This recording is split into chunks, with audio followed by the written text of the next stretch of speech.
નમસ્કાર દર્શક મિત્રો, હોટ ટોપિકમાં આપ સૌનું સ્વાગત છે. આપની સાથે હું છું શિવમ. દર્શક મિત્રો, વાત કરીશું આજે ખાસ ગુજરાતની ભૂમિની, કારણ કે ગુજરાતમાં દિલ્હીના જે મુખ્ય દિગ્ગજ નેતાઓ છે, અત્યારે જે મુખ્ય પાર્ટીઓ છે દેશની, તેના જે મુખ્ય નેતાઓ ગુજરાતમાં ધામા છે. તેમના 7-8 આ 2 દિવસ એવા રહેવાના છે કે જ્યાં પીએમ નરેન્દ્ર મોદીની વાત કરીએ કે પછી વાત કરીએ રાહુલ ગાંધીની, આ બંને નેતાઓ તો ગુજરાતમાં છે જ, પરંતુ વાત કરીએ ગૃહમંત્રી અમિત શાહ, તે પણ આજે સાંજે ગુજરાત આવી જશે અને તેમના પણ કાર્યક્રમ છે. 7, 8 અને 9 એમ 3 દિવસ તેમના જે કાર્યક્રમો છે, 9 તારીખે તેઓ પરત જશે. પરંતુ ખાસ વાત કરીશું અહીંયા કોંગ્રેસ અને ભાજપની વાત કરીશું. 2027નું મિશન, ગુજરાત વિધાનસભાની ચૂંટણી 2027. 2022માં કોંગ્રેસની શું સ્થિતિ થઈ હતી ગુજરાતમાં તે આપણે સૌ જાણીએ છીએ. માત્ર 17 બેઠકોથી તેમને સંતોષ માનવો પડ્યો હતો અને ગુજરાતમાં એક પ્રકારે રકાસ થયો હોય કોંગ્રેસનો અને જનતામાં કોઈ પણ પ્રકારનો વિશ્વાસ ન હોય કોંગ્રેસ પ્રત્યે, તે પ્રકારનો ભાવ દેખાયો હતો. ત્યારબાદ 5 ધારાસભ્યો ભાજપમાં પણ ગયા, એટલે સંખ્યા 17 કરતાં પણ ઓછી થઈ ગઈ. પરંતુ હવે કોંગ્રેસે એ વિચાર માંડ્યો છે કે 2027 પહેલાં ગુજરાતમાં કોંગ્રેસને બેઠી કરવી છે, જનતામાં એ વિશ્વાસ પેદા કરવો છે, જનતા સુધી જવું છે. અને તેના માટે રાહુલ ગાંધી સૌથી પહેલાં તો આજે પહોંચી ગયા છે અમદાવાદ ખાતે, અને અમદાવાદમાં અલગ અલગ જે અધિકારીઓ છે, કાર્યકર્તાઓ છે કોંગ્રેસના, આ સિવાય જે ડિસ્ટ્રિક્ટ લેવલના જે પ્રમુખો છે કોંગ્રેસના, ત્યાં હોય તમામ જે કાર્યકર્તાઓ સાથે બેઠકો કરવાના છે અને આગળ કેવી રીતે જનતા સાથે જવું, ક્યાં ગુજરાતમાં કાચું દેખાઈ રહ્યું છે, આ તમામ બાબતને લઈને ચર્ચાઓ કરશે અને ત્યારબાદ ઇમ્પ્લિમેન્ટેશન પણ એ પ્રકારે થવાના છે.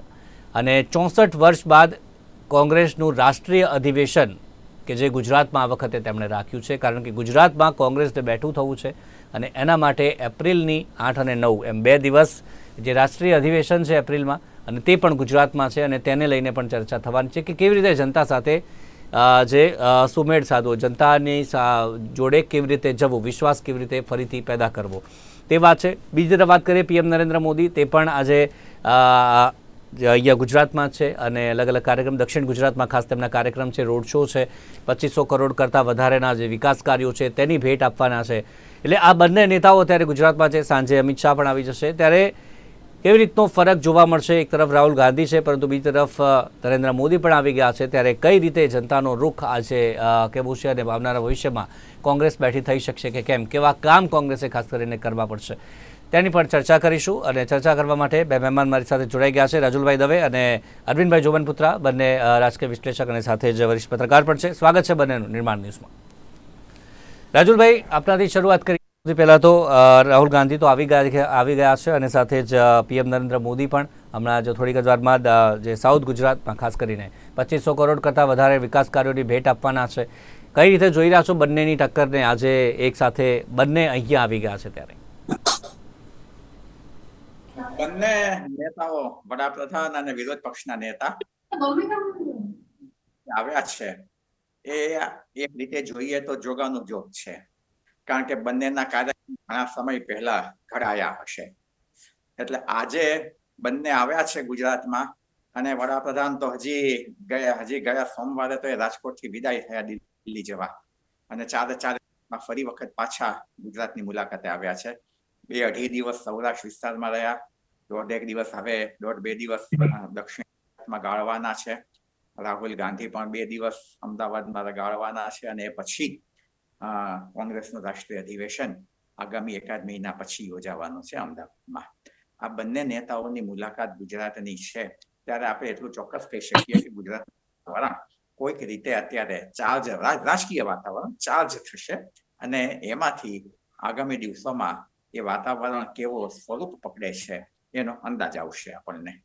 જી અરવિંદભાઈ, પ્રાથમિક પ્રતિક્રિયા આપની, કારણ કે રાહુલ ગાંધીનો પ્રવાસ અને એ વખતે જ નરેન્દ્ર મોદીનો પ્રવાસ પણ નક્કી જ હતો. આ બંને એક બાદ એક કોઈ સૂચક આપને કઈ લાગી રહ્યું છે?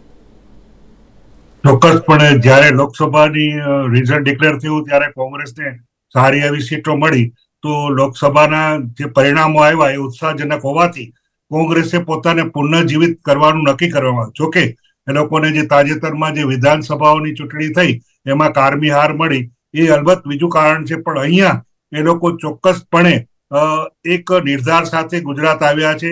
એક તો 2027ની જે ઇલેક્શન છે એના બારામાં એ લોકો આખી સ્ટ્રેટેજી ઘડવાના છે. દરેક નેતાઓને મળવાના છે. લોકલ નેતાઓ જે છે, પ્રમુખ છે, પૂર્વ પ્રમુખ છે, કોંગ્રેસના છે, એ બધા નેતાઓ સાથે એક રણનીતિ તૈયાર કરવાના છે. એ માટે એ લોકો દરેક સાથે વિચાર આદાન પ્રદાન કરવાના છે. એટલે કે કોંગ્રેસે અત્યારથી જ કમર કસી છે કે પોતાને પુનર્જીવિત થવું હોય અને કોંગ્રેસની જે વિચારધારા છે એને અમલ કરવો હોય તો ચોક્કસપણે એ લોકોએ આ એક સ્ટ્રેટેજી ઘડવી જ પડે. અહીંયા હું એક વાત કહી દઉં કે ડિસેમ્બર 24માં બેલગાવીમાં એ લોકોએ કોંગ્રેસ વર્કિંગ કમિટીની બેઠક મળેલી હતી. ત્યારે એ લોકોએ ઠરાવ પસાર કર્યો હતો જે 9 સત્યાગ્રહનો, અને એને એક્સટેન્ડેડ કરવા માટે પણ આ છે. અને આવતા મહિને 8મી ને 9મી તારીખે AICC નું સેશન છે, એ બહુ મહત્વનું છે. એ લોકો ખાસ કરીને સરદાર વલ્લભભાઈ પટેલ, મહાત્મા ગાંધી અને ડોક્ટર BR આંબેડકર એની વિચારધારાને અનુલક્ષીને એની જે લેગસી છે એને આગળ વધારવાનો એ લોકોએ નિર્ધાર કર્યો છે. એ બેઝ ઉપર જ એ લોકો આગળ વધવા માંગે છે. યોગાનુયોગ ડિસેમ્બર 24, 2000માં જે આપણા મહાત્મા ગાંધી હતા એને 1924 એટલે કે 2024માં એને 100 વર્ષ કોંગ્રેસના પ્રેસિડેન્સીને પૂરા થાય છે. એને અનુલક્ષીને આ બધા જ કાર્યક્રમો અને કોંગ્રેસને કઈ રીતે પુનર્જીવિત કરી અને ખાસ કરીને ગુજરાતમાં કે જે ભારતીય જનતા પાર્ટીનો ગઢ છે એમાં કઈ રીતે એનો પગ મૂકવો અને અહીંયા આગળ કેવી રીતે કરશું, અને એના માટેની આખી રણનીતિ તૈયાર કરવા માટે દરેક જુદા જુદા નેતાઓ આવી ગયા છે. વેણુગોપાલ પણ 2 દિવસ મંગળવારે આવી ગયા હતા. અહીંયા વેનુ પણ નક્કી કરી ગયા હતા, અને એ બધી જ ચર્ચાઓ કરશે. અને એના અનુસંધાનમાં આ બધી આજે લોકસભાના વિરોધ પક્ષના નેતા રાહુલ ગાંધી છે એ પણ કરશે, અને એની જાતની વિચારસરણા કરી અને આગળ શું કોંગ્રેસને કરવું છે એ જોશે. લોકો યાત્રા પણ કાઢવાના છે. રાજુલભાઈ, અત્યારે રાહુલ ગાંધી છે, સાથે સાથે નરેન્દ્ર મોદી પણ છે. એક બાદ એક જ સમયે બંને નેતાઓ અહીંયા, બંને પાર્ટીના મોટા નેતાઓ અહીંયા, કોઈના પ્રભાવમાં આમાં કંઈક ફેરબદલ આવે એટલા માટે પણ આ કાર્યક્રમ એક સાથે જ ગોઠવ્યો હોય એવું કંઈ બની શકે, આપને એવું લાગે છે? કદાચ જોગાનું જોગ હોય અને એક સાથે હોય, બંને શક્યતાઓ છે. જો કે ભાજપના આપણા મિત્ર તો એમ જ કહેશે કે આ જોગાનું જોગ જ છે, કોઈ એમાં કોઈ અમે તો કોઈ નથી, ડરતા નથી, અને અમારી તૈયારીઓ પૂરેપૂરી, ચૂંટણી પૂરી થાય તરત અમે તૈયારી કરી છે. એ પ્રકારની વાતો આપણા ભાજપના મિત્રો કરશે, અને એ કહેશે પણ ખરા કે આ કાર્યક્રમ ઘણા સમય પહેલા ગોઠવાયેલો હતો વડાપ્રધાનનો. એટલે મિત્રો નહીં સ્વીકારે આ વાત, પણ શક્યતા એવી ખરી કે બંને કાર્યક્રમ એક સાથે ઓવરલેપ થાય, એક સાથે નજીકમાં જ ગોઠવાય. એ સંયોગ, આકસ્મિક સંયોગ તો કેવો માનવો થોડોક અઘરો પડે એવું છે. એટલે કોઈક રીતે એકબીજાના તારીખો જોઈને કાર્યક્રમનું આયોજન કર્યું હોય એવું માની શકાય. તો એક સામાન્ય જન તરીકે એવું અનેક લોકો માને, સામાન્ય નિરીક્ષક તરીકે, તો એમાં કોઈને આશ્ચર્ય પામવા જેવું નહીં લાગે. પણ મુખ્ય વાત એ છે કાર્યક્રમ ક્યારે ગોઠવાનો, કેવી રીતે ગોઠવાનો. બંને નેતાઓના કાર્યક્રમ ઓવરલેપ થાય છે, નજીકમાં છે, જે હોય તે. પણ કોંગ્રેસે જો ગુજરાતમાં મજબૂત થવું હોય તો હવે એને પોતાની એની પાસે યુવાન નેતાગીરી છે, અનુભવી લોકો પણ એની છે, પણ એને હવે કોંગ્રેસે આગળ કરવા પડશે. આ હમણાં જ ગઈકાલે જ ભાજપાએ શહેર અને જિલ્લા પ્રમુખોના નામ જાહેર કર્યા. એ પહેલા 2 દિવસ પહેલા નવી ચૂંટાયેલી સુધાઈઓના હોદ્દેદારોના નામ જાહેર કર્યા. દરેક જગ્યાએ નવા લોકોને એણે મૂક્યા છે. ગુજરાત કોંગ્રેસ તકલીફ મોટામાં મોટી એ છે કે છેલ્લા 15-20 વર્ષથી માત્ર 3-4 લોકોની આસપાસ જ પ્રમુખ પદ ફરતું રહ્યું છે. એને કારણે જે સંગઠનમાં જે માણસો છે અથવા તો જે કાબેલ માણસો છે એવો કોઈને કોઈ રીતે સંગઠનમાં નિષ્ક્રિય બન્યા છે. રાહુલ ગાંધી આવી રહ્યા છે ત્યારે આવા જે 4-5 નેતાઓની આજુબાજુ કોંગ્રેસનું પ્રમુખ પદ ફરતું રહ્યું ને એમાં 1-2 પાસે ભાજપમાં અત્યારે જતા રહ્યા છે અને પ્રધાન પદની રાહ પણ જોઈ રહ્યા છે. તો એમાંથી કંઈક રસ્તો કાઢીને કોંગ્રેસની જે યુવાન નેતાગીરી છે, કોંગ્રેસની સક્ષમ માણસો કોંગ્રેસ પાસે છે, એને કેવી રીતે આગળ કરવા અને એનો લાભ ઉઠાવીને આવતા 2-2.5 વર્ષમાં ગુજરાતમાં કોંગ્રેસ ફરી કેવી રીતે બેઠી થાય એ દિશામાં વ્યૂહાત્મક રીતે રાહુલ ગાંધી અને સમગ્ર કોંગ્રેસનું મોવડી મંડળ વિચારે એ વધારે આવશ્યક છે. અરવિંદભાઈ, એક સવાલ કોંગ્રેસ માટે સૌથી મોટી ચિંતા એ જ હશે કે જનતા સુધી તો જવું છે, આ તો ચર્ચા હશે જ રાહુલ ગાંધીની, પરંતુ સાથે સાથે જે મોટા નેતાઓ છે જેમને 2027માં ક્યાંક ને ક્યાંક કોંગ્રેસને બેઠી કરવાનો, કોંગ્રેસને સત્તામાં લાવવાનો આધારસ્તંભ જેના પર રહેલો હશે, તે નેતાઓ ક્યાંક પક્ષ પલટો ન કરી દે કે પછી કંઈ બીજું ન થાય, આ એક મોટો ચિંતાનો વિષય કોંગ્રેસ માટે બની રહેશે 2027 સુધી, જ્યાં સુધી ચૂંટણી નહીં આવે ત્યાં સુધી. આપને આ લાગી રહી છે આ એક ચિંતા વધુ ચર્ચા થશે રાહુલ ગાંધી સાથે? ખાસ કરીને ગુજરાત માટે જોઈએ તો કોંગ્રેસ માટે ખૂબ જ કપરા ચઢાણ છે, અને એના માટે જે જાતની આમાં પક્ષાંતર થઈ રહ્યું હતું પક્ષમાંથી અને ભાજપમાં કોંગ્રેસીકરણ થઈ રહ્યું હતું, તો આ વસ્તુમાં ભારતીય જનતા પાર્ટીએ પણ વિચાર કર્યો છે. હવે એ લોકોએ સ્ટોપ નીતિ અપનાવી છે કે હવે કોઈ પણ જાતના આ જાતના કોંગ્રેસના કાર્યકરોને અથવા તો કોંગ્રેસના દિગ્ગજ નેતાઓને આવી રીતે નથી લેવાના, કારણ કે એમાં એ લોકો પોતે પણ સ્ટ્રેટેજી નક્કી કરવાની છે. એ જ રીતે રાહુલ ગાંધીનું અહીંયા આવવાનું પણ એક કારણ છે કે ભાઈ તમે કોંગ્રેસની જે વિચારધારા છે એ વિચારધારાને તમે પૂરેપૂરી સમજો, અને એ વિચારધારાને આપણે પક્ષ બદલો કરવાથી તમે વિચારધારા જ બદલી નાખો છો, એટલે લોકોનો વિશ્વાસ તમે ગુમાવી રહ્યા છો.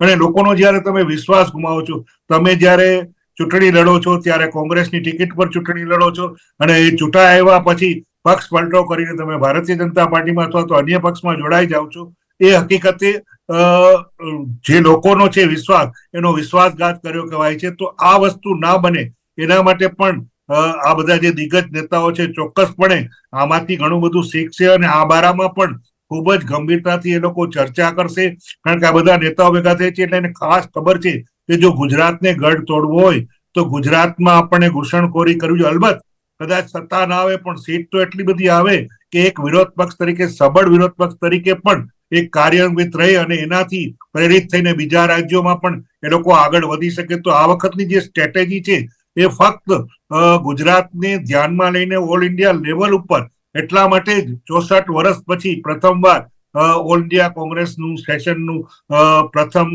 અધિવેશન એપ્રિલ મહિનામાં 8 થી 9 તારીખે જાય છે, જ્યાં પાર્લામેન્ટરીના ચેરપર્સન સોનિયા ગાંધી, મલ્લિકાર્જુન અને વિવિધ રાજ્યોના કોંગ્રેસના મુખ્ય પ્રંતિઓ બધા હાજરી આપશે. ત્યારે પણ એ લોકો એક સ્ટ્રેટેજી ઘડશે કે ભાઈ આપણે 2027ની જે લગામ છે એ ભારતીય જનતા પાર્ટીમાંથી કેવી રીતે મુક્ત કરવી, એ માટે એ લોકો યાત્રા પણ કરવાના છે. યાત્રા એ સંવિધાન બચાવવા માટે, કારણ કે જે જાતની લોકો વિરોધીની પોલિસી છે એને ઉજાગર કરવા માટે પણ આ લોકો એક કમર કસી છે. તો આ બધું ધ્યાન કેન્દ્રિત કરીએ તો હવે પ્રશ્ન એ છે કે આજે દિગ્ગજ નેતાઓ છે એ લોકો સુધી પહોંચી અને લોકોમાં વિચાર પરિવર્તન લાવી શકે છે અને કોંગ્રેસ તરફી ઝુકાવ લાવી શકે છે કે કેમ, એક મોટો સવાલ રહેશે. હવે ભારતીય જનતા પાર્ટીની વાત કરીએ તો 2027 છે, તેની પહેલાં રાહુલ ગાંધીનો પ્રવાસ અને સાથે અત્યારે વિકાસના કાર્યો છે. સાંજે અમિત શાહ પણ આવવાના છે, તે પણ એ વિકાસના કાર્યો અલગ અલગ તેમના પણ છે. પીએમ મોદી 2500 કરોડ કરતાં વધારે. આ જનતામાં એક વિકાસની જે વાત છે તે જે દરેક પ્રચારમાં પણ આ જ વાત કરતા હોય છે કે ભારતીય જનતા પાર્ટી વિકાસને લઈને આગળ જાય છે. હવે આ વાત 2027 સુધીમાં ભારતીય જનતા પાર્ટીને કેટલો ફાયદો કરશે? જે વિકાસના કાર્યો સતત ચાલતા રહે છે, તેમના લોકાર્પણ થતા રહે છે, ખાતમુહૂર્ત થતા રહે છે, આ જ પ્રમાણે આવનારા ભવિષ્યમાં પણ થશે, તે કેટલી અસર કરશે? અને સાથે જ 2027 સુધી ભારતીય જનતા પાર્ટી માટે કયા કયા પડકારો હશે? આ જ સ્થિતિ 2022 જેવી સ્થિતિ 2027માં મેળવવી હશે તો ચોક્કસપણે આ બાબતમાં એવું છે કે અરવિંદભાઈ સોરી વિકાસ કાર્યોની વાત કરીએ તો વિકાસ એવો ઘણી થયો છે, સારો થાય છે, હું ના નથી પાડતો, પણ ઘણી જગ્યાએ વિકાસ એવો છે કે એક પુલ હજી બંધાતો હોય ને તૂટી પડે, એવા ઉદાહરણો પણ આપણે ગુજરાતમાં જોયા છે. હાઈવે કેટલા વર્ષોથી એનું કામ ચાલે છે ને હજી પૂરું નથી થતું, એ ઉદાહરણ પણ નજર સામે છે. એ અધૂરું હોય એમ રાજકોટ થી જુનાગઢ નો હાઈવે છે એ 4 લેન 6 લેન કરવાનું, ને એની ઉપર બ્રિજ બનાવવાની કામગીરી શરૂ કરવામાં આવી છે જેતપુર સુધીમાં, અને એને કારણે શિવમભાઈ જે પહેલા રાજકોટ થી જુનાગઢ 2 કલાકમાં પહોંચાતું અત્યારે 3 થી 3.5 કલાક લાગે છે. હવે આ વિકાસના જે કામ હોય એ સમયસર પૂરા નથી થતા, અનેક જગ્યાએ એ લોકોની વ્યાપક ફરિયાદ છે. અને જ્યાં વિકાસના કામો થાય છે, મેં કહ્યું છે એમ, પહેલા કહ્યું એમ, દરેક જગ્યાએ વિકાસના કામો નબળા હોય છે એવું નથી. પણ ઘણી બધી જગ્યાએ વિકાસના જે કામો જે સરકારે હસ્તક થાય છે એમાંથી પુલો તૂટી પડે છે, રસ્તાના પોપડા ઉખડી જાય છે, અને ઘણી બધી જગ્યાએ જે નાના ગામોમાં હજી આજે પણ દક્ષિણ ગુજરાતમાં હમણાં થોડા સમય પહેલા જ ફોટો આવેલો છાપામાં, દક્ષિણ ગુજરાતના અમુક વિસ્તારોમાં તો રસ્તાઓ અને પુલોનું નિર્માણ જ થયું નથી. 30 વર્ષથી ભાજપની સરકાર ગુજરાતની. એટલે આ બધા બાબત વિકાસની વાતો આપણે કરીએ છીએ. રાજકોટની જ વાત કરો, આ 1.5 વર્ષ પહેલા ઇન્ટરનેશનલ એરપોર્ટની વાત કરીને હીરાસરનું એરપોર્ટ રાજકોટને આપ્યા છે. 1.5 વર્ષ થયા શિવમભાઈ, એક ઇન્ટરનેશનલ ફ્લાઇટ રાજકોટથી ઉપડતી નથી. હવે આ રાજકોટના એમ્સનું ઉદાહરણ આપો. એમ્સ સારું થયું, રાજકોટ ગુજરાતમાં સૌથી પહેલી એમ્સ રાજકોટને મળી, એનો આનંદ છે, ગુજરાતને પણ આનંદ હોવો જોઈએ. પણ હજી એમ્સમાં એને પણ 1.5 વર્ષ એના ઉદઘાટનને થયું, વડાપ્રધાને જ કહ્યું હતું. હજી એમાં કેમ પૂરી સુવિધા ઉભી થઈ નથી શકતી? શા માટે એના વારંવાર બે ત્રણ વખત એને સસ્પેન્ડ કરવા પડ્યા, એક ડોક્ટરને ડિસમિસ કરવા પડ્યા, એક ભૂતપૂર્વ પ્રધાનને એના ચેરમેન બનાવ્યા અને 24 જ કલાકમાં પાછું લઈ લેવું પડ્યું. આ બધી વિકાસની જે ચોક્કસ સારી છે, પણ અમુક જગ્યાએ વિકાસની વાતો ખોખલી છે, એમ એક સામાન્ય નાગરિક આપણે ચોક્કસ કહેવું પડે. જે થાય તે, પણ હજી 2027 તો આગળ છે, ઘણો બધો લાંબો સમય છે એની પાસે. ભાજપમાં પણ એમાં નવા કયા ડેવલપમેન્ટ આવશે હજી આપણે કહી શકીએ એમ નથી, કારણ કે કોઈ પણ અંધારું કામ કરવા માટે ભાજપ પ્રખ્યાત પાર્ટી બની ગઈ છે. આખે પ્રધાનમંડળ બદલવાન એ બધું જે થાય છે એ રીતે જોતા હજી 2-2.5 વર્ષનો ગાળો ગુજરાત માટે છે. વિકાસની વાત કરીએ તે પણ છે, રાજકીય વાતાવરણ કેવી અસર પડે છે, કઈ રીતે એમાં પરિવર્તન આવે છે, આ ઘણો બધો આવતા 2-2.5 વર્ષમાં જોવું પડશે. એટલે અત્યાર 2027 પહેલા ભારતીય જનતા પાર્ટીમાં રજુલભાઈ જુઓ છો કોઈ પરિવર્તન, સીએમ થી લઈને અન્ય મંત્રીમંડળનું કઈ પરિવર્તન થાય 27 પહેલા, એવું કઈ આપને લાગે છે આ વખતે? શિવમભાઈ, મંત્રીમંડળમાં ફેરબદલની વાત અથવા વિસ્તરણની વાત અને અમુક લોકોને કેટલાક જે પક્ષપલટુઓ છે એને સામેલ કરવા અને કેટલાક અત્યારના જે છે એને પડતા મૂકવા, એવી વાતો તો છેલ્લા મહિનાથી અખબારોમાં આવે છે. પણ આ વાંચો છો ને હું પણ વાંચું છું, આપણે બધા વાંચીએ છીએ, હજી સુધી એમાં શીખવું નથી. એટલે જે રીતે રાજકીય વાતાવરણ મેં હમણાં જ કહ્યું એમ, કઈ રીતે રાજકીય વાતાવરણ પરિવર્તન પામશે એ અત્યારથી આપણે ભાજપ નક્કી ન કહી શકાય, કારણ કે કોઈ પણ સમય આનો જ ઉદાહરણ લ્યો. ગઈકાલે જ જે શહેર અને જિલ્લા પ્રમુખ જાહેર કરવામાં આવ્યા ભાજપાના, એમાંથી ઘણા બધા લોકો નવા અને કેટલાક ના તો કોઈ અનુમાન થશે, અનુમાન પણ ન કરી શકી એવા લોકોને મૂકવામાં આવ્યા છે. એટલે એના સારા હશે, આપણને એનો અનુભવ નથી વ્યક્તિઓનો, એટલે આપણે ન કહી શકીએ. પણ ભવિષ્યમાં આપણે જોઈએ તો કોઈ પણ રીતે રાજકીય ફેરબદલ ગમે ત્યારે થઈ શકે એવી શક્યતા નકારી તો નથી શકાય. અરવિંદભાઈ, કોંગ્રેસ ની વાત કરીએ, આની પહેલા પણ રાહુલ ગાંધી આવ્યા છે ગુજરાત, ત્યારે પણ એવી ચર્ચાઓ થઈ છે કે ચર્ચાઓ થશે, શું કાચું નીકળી રહ્યું છે તેના પર ચર્ચા કરીશું, ફરીથી જનતાનો વિશ્વાસ મેળવવાની કોશિશ કરીશું. આ વખતે ફરીથી, પરંતુ કોંગ્રેસ વહેલા જાગી છે એવું કહી શકાય, 27ની પહેલા વહેલા જાગી છે. કોંગ્રેસે જો ખરેખર બેઠું થવું હશે, ખરેખર જનતાનો વિશ્વાસ કેળવવો હશે, તો આ 2 વર્ષમાં 2025, 26 અને 27માં ચૂંટણી છે, આ 2 વર્ષમાં કઈ રીતે કામ કરવું પડશે કોંગ્રેસે? ખાસ કરીને કોંગ્રેસ માટે કહીએ તો મેં તમને પહેલા પણ કહ્યું કે કપરા ચઢાણ છે, પરંતુ અહીં જે રીતે દિગ્ગજ નેતાઓ પોતાની રણનીતિ ઘડી રહ્યા છે અને આગળ વધી રહ્યા છે, તો ચોક્કસપણે એટલું કહી શકાય કે કોંગ્રેસમાં પરિવર્તન આવ્યું છે. કોંગ્રેસને ખબર પડી ગઈ છે કે હવે લોકોનો ઝુકાવ પોતાની તરફ લાવવો હોય તો ચોક્કસપણે લોકોના સંપર્કમાં રહેવું ખૂબ જરૂરી છે. જો 2 વર્ષ દરમિયાન એ લોકોના સંપર્કમાં રહી અને લોકોનો વિશ્વાસ જગાડવામાં સફળ થશે તો મહદ અંશે એ લોકોની જીત ઘણી જશે. પરંતુ આ બધી વસ્તુઓ આપણે અત્યારે કવેડાની કહી શકીએ, કારણ કે પહેલા તો એ લોકોએ આખી સ્ટ્રેટેજી રેડી કરીને ક્યાં નેતાઓ ગુજરાતમાં આવશે, કોને તમે દોરી સંચાર, કારણ કે ભારતીય જનતા પાર્ટી અત્યારથી સંગઠનાત્મક કાર્યક્રમોમાં જુદા જુદા પ્રમુખો ચૂંટ્યા છે. હવે કોંગ્રેસ એને કઈ રીતે જુએ છે અને એની સામે કયા સબળ પ્રમુખને ઉભા રાખે કે જે એની સામે સારી રીતે લડી શકે સંગઠનાત્મક પ્રવૃત્તિમાં. અને પાયાના કાર્યકર છે એનામાં તમારે ઉત્સાહ જગાડવો પડે છે, કારણ કે પાયાના કાર્યકરને જયારે ખબર પડે કે મેં આ વ્યક્તિ માટે કાર્ય કર્યું છે અને એને જીતાડવા માટે તન તોડ મહેનત કરી છે અને એ જીતી જાય અને પછી પક્ષ પલટો કરે તો કોંગ્રેસના જે કાર્યકરોમાં છે એમાં નિરુત્સાહ જોઈએ છે. એ લોકો પણ એમ જ કહે છે કે જો અમારામાં ઉત્સાહ જગાડવો હોય, ચોક્કસપણે કોંગ્રેસના કાર્યકરોને ખૂબ જ મહત્વ આપવું પડે, કારણ કે કાર્યકર થકી જ તમે તમારા નેતાને ચૂંટી શકો છો. એનું જો સંગઠનાત્મક કાર્યક્રમ વ્યવસ્થિત હશે અને ખૂબ જ આ 2 વર્ષ દરમિયાન જો એ લોકોને ભૂલ સુધારવી જોઈએ, ખરેખર જે એ લોકોએ ગુજરાત પ્રત્યે પૂરેપૂરું દુર્લક્ષ સેવ્યું છે, જ્યારથી જવાહરલાલ નહેરુ વડાપ્રધાન હતા ત્યારથી ગુજરાત પ્રત્યે એ લોકોએ દુર્લક્ષતા સેવી છે. ખાલી ભાષણો જ કર્યા છે. અહીંયા એ લોકોએ કોઈ જાતનું એ જે લક્ષ્ય આપવું જોઈએ પબ્લિક તરફનું અને પબ્લિકને જીતવા માટે જે કઈ જૂના નેતાઓ તો એને ઘણી બધી મહેનત કરી. આજ જુઓ કે અહમદ પટેલે ગુજરાત માટે આખું કર્યું તો એમના સન કોંગ્રેસને છોડી દીધું. તો આ એક દુઃખદ ઘટના છે કે જે કંઈ બને છે એ કોંગ્રેસ માટે ખરેખર વિપરીત પરિસ્થિતિઓમાં સારી વસ્તુઓ લેવાની જરૂર છે, અને જો એ લોકો નેતા એમાં સમજી શકે તો ચોક્કસપણે એ લોકો આગળ વધે અને જનતા જનાર્દનનો વિશ્વાસ જીતી અને આગળ વધી શકે. રાજુલભાઈ, કોંગ્રેસ ની જે વાત કરીએ, જે અત્યારે અરવિંદભાઈને જે સવાલ કર્યો એ જ કે કોંગ્રેસ રણનીતિ તો ઘડશે, પરંતુ તે રણનીતિને તોડવા માટે ભારતીય જનતા પાર્ટીને પણ ખબર છે, તે પણ જાગી જશે અને તેમને એ રણનીતિને કઈ રીતે ટેક ઓવર કરવી, કઈ રીતે જનતા પર અવિશ્વાસ ફરીવાર પેદા કરવો, એ પણ ભારતીય જનતા પાર્ટીના જે કાર્યકરો છે તે પણ શરૂ થઈ જશે. આપને શું લાગે છે? બંને રાજકીય પક્ષો સક્રિય તો બનશે જ, એમાં તો ના જ નથી. અને ભાજપે સંગઠનાત્મક રીતે સક્રિય બનવાનો આરંભ પણ કરી દીધો છે.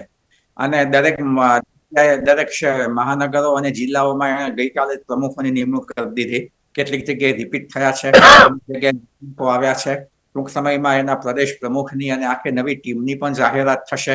એટલે એ રીતે જોઈએ, ભાજપાએ જે રીતે સંગઠનને મજબૂત કરવાની દિશામાં કદમ ઉઠાવી લીધા છે, એ જ રીતે જ કોંગ્રેસે ઉઠાવવા પડશે. મેં શરૂઆતમાં જ કહ્યું એમ, જે જામી ગયેલા નેતાઓ છે વર્ષો જૂના અને લોકો જેને સ્વીકારતા નથી, એવા નેતાઓને કોંગ્રેસ મોવડી મંડળે એક બાજુ એને માર્ગદર્શકમાં તરીકે રાખીને જે યુવાન તરવરતા અને જેનું લોકોમાં રૂટ છે, જેના લોકોમાં મૂળ છે, એવા લોકોને જો કોંગ્રેસ આગળ કરશે નેતાગીરી તરીકે, તો હું માનું છું કોંગ્રેસ માટે આગામી સમય સારો બનશે. એટલા માટે હું કહું છું કે લોકસભાની ચૂંટણીમાં 1 બેઠક તો કોંગ્રેસે કબજે કરી અને 4 બેઠક ઉપર એનું માર્જિન 25-30 હજારથી ઓછા માર્જિનથી કોંગ્રેસ હારી છે 4 બેઠકો ઉપર. આ રીતે જોઈએ તો કોંગ્રેસ જો યુવાન નેતાગીરીને, તરવરતી નેતાગીરીને અને જે આ બધા, મેં ફરીથી હું કહું કે જે લાંબા સમયથી એકને એક જગ્યાએ ચીટકી રહેલા નેતાઓ છે, એને દૂર કરીને નવા લોહીને આગળ લાવવાની જરૂર છે. તો લોકોને પણ એમ થશે કે આ કોંગ્રેસમાં નવું લોહી આવતું થયું છે, નવી નેતાગીરીનો ઉદભવ થયો છે અને એની સાથે એની તરફ આકર્ષાશે. જી, તો દર્શક મિત્રો, અત્યારે ભાજપ અને કોંગ્રેસ બંને ગુજરાત માટે જે કમર કસી લીધી છે. કોંગ્રેસ પણ ફરીથી બેઠી થવા માટે તત્પર છે અને આગામી સમયમાં એ પ્રમાણમાં રણનીતિ પણ ઘડશે. ગુજરાતની ખાસ વાત કરીએ તો ભારતીય જનતા પાર્ટી ગઈ વખતે 156 સીટો મેળવી હતી 2022માં, અને તેની પહેલાં શું થયું હતું એ આપણને બધાને ખબર છે. વિજય રૂપાણી રાજીનામું, ત્યારબાદ અચાનક જે ભૂપેન્દ્ર પટેલને બેસાડ્યા, ભૂપેન્દ્ર પટેલ જીત્યા અને ત્યારબાદ ફરી વખત તેમને મુખ્યમંત્રી બનાવ્યા. અને તેમનું વ્યક્તિત્વ જે પ્રકારનું અત્યાર સુધી છે, 2027માં તો એવી કોઈ સંભાવના લાગતી નથી કે આ વખતે પણ સીએમ કોઈ એની પહેલાં ચેન્જ થાય, પરંતુ ભારતીય જનતા પાર્ટીમાં ક્યારે શું થાય છે તે કોઈ જ નથી કહી શકતું. અને ત્યારે શું થશે, કઈ રીતની રણનીતિ બંને પાર્ટીઓની હશે, તે આગામી સમયમાં ચોક્કસથી આપણે જોઈશું અને ચર્ચા પણ તેની કરીશું. પરંતુ અત્યારે હાલ બંને નેતાઓ અહીંયા છે, તેને લઈને ચર્ચા કરી. અરવિંદભાઈ અને સાથે રાજુલભાઈ, બંનેનો આભાર અમારી સાથે જોડાયા તે બદલ. Thank you very much. તો દર્શક મિત્રો, હાલ હોટ ટોપિકમાં બસ આટલું જ. ફરી મળીશું નવા મુદ્દા સાથે. રજા આપશો. નમસ્કાર.